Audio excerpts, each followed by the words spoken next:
Bonne et heureuse année 2016, Pascal. Allô Véro, toi aussi, bonne année. On s'est rendu finalement. Ben oui, ben oui. On veut parler un peu aujourd'hui de ce qu'on veut parler en fait dans nos futurs. On va parler de ce qu'on va parler. Capsules. Oui, mais on veut un peu ouvrir la porte sur Ben, ces... ce qui était surveillé en 2016 aussi, les dossiers qu'on va suivre, en espérant qu'ils ne vont pas nous concocter une troisième guerre mondiale. Certains en parlent. Ouais. Je penserais pas. Je pense que ça nous fait peur. Ça fait longtemps. Oui. Ça fait très longtemps qu'ils essaient de nous faire peur avec ça.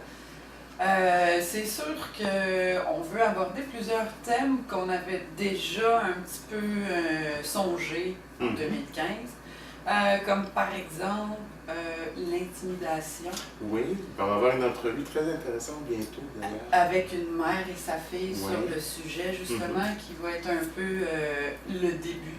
Oui, tout à fait. Ça. Oui, ça c'est un nouveau dossier qu'on va ouvrir. Il y a aussi mon frère, quelque part, qui est supposé de venir nous parler du cannabis, même de la culture du chanvre. Ah, oui. Comme il y a un petit élan, un petit regain de nervosité chez nos médias et dans certains petits lobbies, on dirait, parce que ça s'énerve. La démagogie. C'est... ça, c'est drôle. On parle beaucoup des dangers du cannabis, tout ça.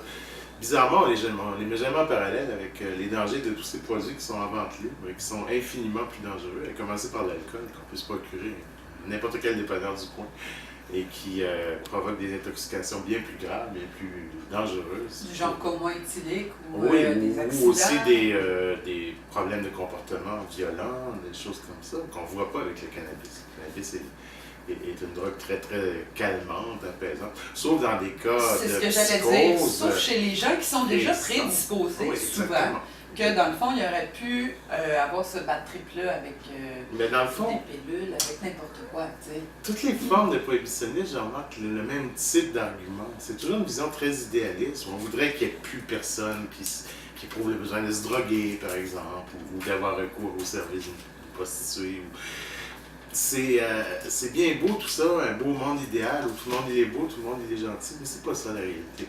Et dans toute société, il y a toujours eu un certain pourcentage de gens qui ont besoin de substances pour fonctionner, pour supporter la réalité, tout simplement. Des gens plus sensibles que les autres, des gens qui, pour toutes sortes de raisons, ont vécu des traumatismes ou pas, mais ont besoin tout simplement de cet apport qui leur permet de fonctionner mieux, ou parfois, des artistes qui en ont besoin pour... je pense à un poète que j'adore, Henri Michaud, qui a essayé à peu près toutes les drogues d'une façon très, très systématique, et c'était vraiment pour nourrir son œuvre, son écriture. Donc, il y a ça aussi. On n'a pas à juger de ce que les gens font de leur vie. Mais puis que ce soit récréatif ou médicinal ou je sais pas quoi, honnêtement, de toute façon, on sait qu'il y a déjà beaucoup de monde qui en consomme, et ça, même si c'est illégal. Et ça, l'histoire de la prohibition de l'alcool l'a prouvé largement. Qu'est-ce qui arrive quand on interdit une substance, à l'époque de la prohibition de l'alcool? Il n'y a jamais eu autant d'alcooliques et il n'y a jamais eu autant d'accidents dus à de l'alcool frelaté. Exact. Des gens qui avaient le foie perforé, qui devenaient aveugles, qui en mouraient parfois. Et on voit la même chose avec les drogues. Moi, tant qu'à moi, on légaliserait non seulement la marijuana, mais toutes les drogues. Moi, ça serait pas légalisé, ça serait décriminalisé, comme le principe du Portugal, pour commencer. C'est-à-dire, oui, mais qu'il y ait aussi un contrôle sur la qualité de ce qu'on vend, sur ce que les gens se procurent. Oui. Parce qu'autrement, on revient avec le même problème. Si c'est les organisations criminelles qui s'occupent de la fabrication et de la distribution de ces substances-là, mais ces gens-là sont sans scrupules et ne sont pas contrôlés de toute façon. Ils échappent à tout contrôle. Et donc, ils vendent n'importe quelle maudite cochonnerie. Et ça fait des victimes par milliers, même par millions. C'est bien beau un monde idéal où personne ne se droguerait, mais ça n'existe pas. C'est impossible. Puisqu'il y a des gens qui se droguent, autant faire en sorte d'au moins limiter les dégâts. Au moins qu'il y ait moins d'accidents, qu'il y ait moins de surdoses dues à des mauvais dosages, des choses comme ça. Alors qu'il y a au moins un contrôle sur ce qui circule. Puis moi, quand je parle de drogue, je pense bien plus aux pilules. Oui, bien absolument. Et c'est légal, et c'est prescrit par des petits gentils monsieur en blouse blanche, qui, bien sûr, souvent ont été formés par des représentants de la dite Puis, pilule en question. franchement, être accro au Xanax ou à des trucs semblables, c'est pas beaucoup mieux qu'être accro à l'héroïne là, ou à la cocaïne. Ça se vaut. Alors, en tout cas, tout ça pour dire qu'une des choses qu'on va surveiller en 2016, bien sûr, c'est la fameuse promesse de M. Trudeau que tout le monde attend et qui devrait réaliser, j'imagine. Donc, on va enfin... En tout cas, il a l'air de vouloir, oui. Alors, on va enfin faire un pas de plus vers un monde plus civilisé. On va arrêter de criminaliser une substance qui n'est rien d'autre qu'une herbe. Il y a ça aussi, c'est que ça va libérer beaucoup de place en prison énormément. et dans les palais de justice. Énormément. Donc, bien sûr que je pense que ça ne fera pas l'affaire des avocats. Des avocats et des organisations criminelles. Et des organisations criminelles. Oui. Mais sinon, pour le reste, en tant que citoyen et tout ça... Et il y a peut-être la brigade des stupéfiants qui va pouvoir mettre à pied une certaine catégorie de personnel. Bon, je me fais pas avec eux autres, ils vont les recycler ailleurs. Bon, de toute façon. Au pire, ils mettront dans un bureau. Il serait peut-être plus utile. Bon. Peut-être, oui, en tout cas, moins nuisible. Ça va sûrement être aussi quelque chose dont on va parler souvent, la police. Ouais. La culture de la répression et de la violence qui règne chez la police de plus en plus.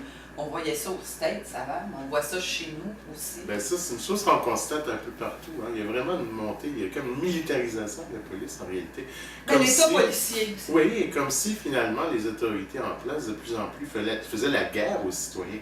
Ou en tout cas à cette frange de la population qui est plus éveillée, qui est plus contestataire. C'est carrément devenu une guerre. On ne se contente pas de réprimer des manifestations. On varge dans le tas. Là. On varge dans le tas. Et même quand il y a des cas qui vont en déontologie, ben maintenant on a même vu qu'il y a des agents qui s'en vont infiltrer les manifs et qui vont blesser les gens qui essaient de porter plainte contre eux. Puis moi, la police qui enquête sur la police, je regrette, c'est comme rien. Ça sert à rien, puis c'est n'importe quoi. Fait à quelque part, tant et aussi longtemps que ça ne sera pas des enquêtes indépendantes, on n'avance pas. Parce que tu regardes le nombre de plaintes qui sont faites en déonto, combien se rendent jusqu'à la fin et ont des pénalités. Puis la pénalité, c'est un très grand mot, là. Une semaine de vacances non payées, big deal. Ouais, un autre sujet qu'on va aborder aussi.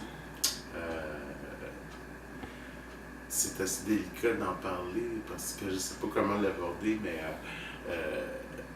cette espèce de honte qu'on a à s'assumer comme Québécois, à assumer notre patriotisme. Une espèce de... Tu ne veux pas te faire d'amis? Non, je ne me ferai peut-être pas d'amis avec ça, mais je suis fatigué. Je suis fatigué d'entendre dire que c'est ça, que les Québécois sont plus racistes que les autres. C'est pas vrai. Moi, j'ai vécu à l'étranger, j'ai beaucoup voyagé. Je peux te dire que la société québécoise est beaucoup plus ouverte et tolérante que la plupart des sociétés européennes, quoi qu'on en dise. Mais encore une fois, c'est tellement facile de monter en épingle avec ne serait-ce qu'un reportage qui vont diffuser partout ou qu'un incident qui est arrivé, puis là, c'est la fin du monde, tout le monde est raciste. Non, c'est un espèce d'imbécile heureux qui l'est là, au moment présent. Des cons, des racistes, il y en a partout. Il y en a dans toutes les cultures. Dans toutes les sociétés, il y en a partout. Mais on est quand même... Je sais de quoi on est trop bonasses, les Québécois. On se laisse marcher sur les pieds longtemps. Et puis là, quand on n'en peut plus, ben là, on gueule. Puis là, on nous fait passer pour des espèces d'intolérants, de racistes. Ça n'a aucun sens. Tu sais, c'est pas vrai. On n'est pas une société raciste, on n'est pas une société fermée. Au contraire, on est une société qui doit se battre pour sa survie. Et ça fait toute la différence. Mais il n'y a pas de honte à ça. Au contraire, c'est une fierté. C'est une fierté d'avoir conservé notre langue, notre culture, malgré l'adversité, malgré une histoire qui ne nous a pas été favorable. Et je pense qu'il faut qu'on retrouve cette fierté d'être québécois.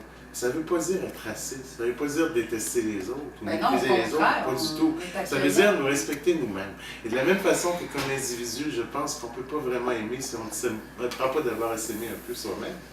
Je pense que comme pays, c'est la même chose. On ne pourra jamais être vraiment accueillant et ouvert si on n'est pas capable d'abord de s'aimer nous-mêmes. Il faut qu'on arrête de se taper sur la tête. Est-ce qu'à quelque part, en fait, notre plus grand ennemi là-dedans, c'est nous? Ben oui, c'est nous-mêmes. C'est pas le rock, c'est pas whatever. Les pires horreurs que j'ai entendues sur des Québécois, c'était d'autres Québécois qui le disaient. Oui. Et je trouve ça malheureux. Je trouve que le Québec ne mérite pas ça. Tu regardes un type comme Fred Pellerin, par exemple, qui nous reconnecte avec nos racines de la bonne façon, d'une façon intelligente, d'une façon c'est magnifique. Pleine de poésie, d'une façon aussi qui actualise ce folklore, qui en fait pas seulement un objet de musée, mais qui en fait quelque chose de vivant, puis quelque chose d'actuel. Puis je pense qu'on peut s'inspirer de quelqu'un comme ça. Oui, ben d'ailleurs, il a lancé un appel en disant ça, de Oui. dire aux gens de sortir des légendes aussi. Ça fait Oui, longtemps qu'il y ben avait oui. quelque part et tout ça, parce que il faut s'émerveiller. On a besoin de ça, puis c'est pour ça qu'on est des pouliches, de toute façon. Oui, absolument. Mais ça, on ne peut pas vous demander de le comprendre, parce que c'est un autre monde parallèle qu'on ne partage pas avec tout le monde. Fait que, il y a plein de choses qui s'en viennent, puis on a bien hâte, en fait, de vous retrouver. Oui, ça devrait Avec être une année bien remplie. plein de dossiers, c'est ça, différent, mais on ne met pas mon corps, ma vie et mes choix de côté non plus, Ah non, parce non, que non, ça, on absolument suit le dossier et on a bien l'intention que M. Trudeau fasse ce qu'il a dit, c'est-à-dire d'écouter les personnes concernées, soit les travailleuses du sexe, pour commencer à faire quelque chose avec elles et non contre elles. Oui, M. Trudeau et son équipe vont être sous haute surveillance pour voir s'ils vont bien remplir toutes leurs promesses. On a hâte de voir justement ce que la nouvelle ministre de la Justice va faire avec la loi C-36, entre autres, la loi C-51 aussi. Donc, mais on va aussi mettre M. Couillard sous haute surveillance parce que on s'est débarrassé d'Harper à Ottawa, mais on a pogné avec un autre pareil à Québec. Alors. déguisé en rouge. Ouais. C'est ça l'affaire. Oui, c'est ça, un gouvernement ultra conservateur en réalité. Donc, sur ce, on vous souhaite une super belle année 2016. Nous, elle commence très, très bien pour nous. Oui. On est vraiment heureuse d'être contente. Puis, on vous voit bientôt. Bye! Bye bye!